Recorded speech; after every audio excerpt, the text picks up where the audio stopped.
হযরত দাদা রাদিয়াল্লাহু তাআলা আনহু একজন সাহাবী।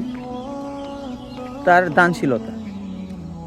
মদিনায় একটা ইয়েতিম বাচ্চা ছিল, তার একটা খেজুরের বাগান ছিল এবং তার প্রতিবেশীরও তার সাথে একটা খেজুরের বাগান ছিল। প্রতিবেশীর নাম ছিল আবু লুবাবা।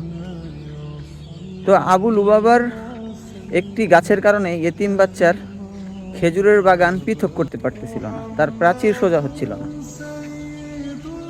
তো সে ইয়েতিম বাচ্চা সে আবু লুবাবার কাছে গিয়ে বলল, আপনার একটি খেজুর গাছ আমাকে দান করেন, আপনার একটি খেজুর গাছের জন্য আমার প্রাচীর সোজা হচ্ছে না।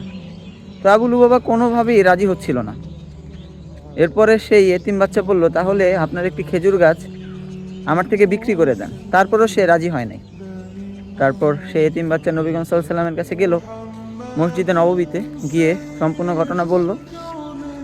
বলার পরে নবীগঞ্জ সাল্লাল্লাহু আলাইহি ওয়াসাল্লাম ইয়েতিম বাচ্চাকে বলল, তুমি তোমার সেই প্রতিবেশী আবু লুবাবাকে নিয়ে আসো আমার কাছে। তো আবু লুবাবা আসলো। আসার পরে তো নবীগঞ্জ সাল্লাল্লাহু আলাইহি ওয়াসাল্লাম বলল, তুমি তোমার এই ইয়েতিম ভাইকে তোমার এই একটি খেজুর গাছ দিয়ে দাও।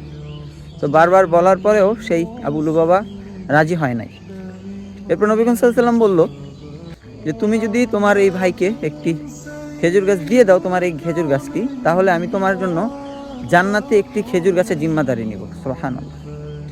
আর জান্নাতের একটি খেজুর গাছ আরবের তেজস্ব ঘোড়া দিয়ে যদি 1000 বছরও দৌড়ানো হয়, তারপরও তার ছায়া অতিক্রম হবে না। সুবহানাল্লাহ। তো এমতো অবস্থায় সেই মজলিসের মধ্যে দাদা রাদিয়াল্লাহু তাআলা আনহু ছিল। তারপর সে নবী করিম সাল্লাল্লাহু আলাইহি সাল্লামকে বলল, হে রাসূলুল্লাহ সাল্লাল্লাহু আলাইহি সাল্লাম, আমি যদি এই ইয়েতিম বাচ্চাকে এই খেজুর গাছটি তার থেকে কিনে দেই, তাহলে কি আমার জন্য এই হাদিসটি প্রযোজ্য? তাহলে আমি কি জান্নাতে একটি খেজুর গাছ পাবো? নবী করিম সাল্লাল্লাহু আলাইহি সাল্লাম বলল, হ্যাঁ, তাহলে তুমিও পাবা। এরপরে দাদা রাদিয়াল্লাহু তাআলা আনহু সেই লুবাবার কাছে বলল, তুমি যদি এই খেজুর গাছটা আমার থেকে বিক্রি করে দাও, আমি তোমাকে আমার 600 খেজুর গাছ দিয়ে দেব।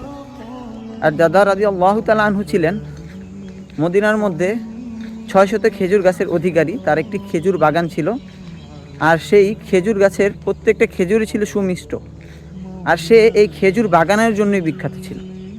তো এরপরে সেই লুবাবা লোভে পড়ে একটি খেজুর গাছের পরিবর্তে সে 600 খেজুর গাছ নিয়ে নিল। এরপরে সেই একটি খেজুর গাছ দাহদাহ রাদিয়াল্লাহু তাআলা আনহু সেই এতিম বাচ্চাকে দিয়ে দিলেন। সুবহানাল্লাহ। এই ছিল আমাদের সাহাবী রাদিয়াল্লাহু তাআলা আনহুদের ঈমান, তাকওয়া এবং নবীর উপরে বিশ্বাস ও আল্লাহর উপরে বিশ্বাস। তাদের বিশ্বাসও ছিল যেরকম বড়, যেরকম দৃঢ়, তাদের দানও ছিল এরকম উদার। তো আমাদেরও দানের বিষয়ে, প্রতিবেশীদের হকদের বিষয়ে জানা দরকার এবং এই সব বিষয়গুলোর উপরেও আমাদের ইবাদত করা দরকার। আল্লাহ তাআলা আমাদেরকে প্রতিবেশীদের হক এবং নবী করিম সাল্লাল্লাহু আলাইহি ওয়াসাল্লামের সাহাবীদের মতো ঈমানদার হওয়ার তৌফিক দান করুক। আমিন।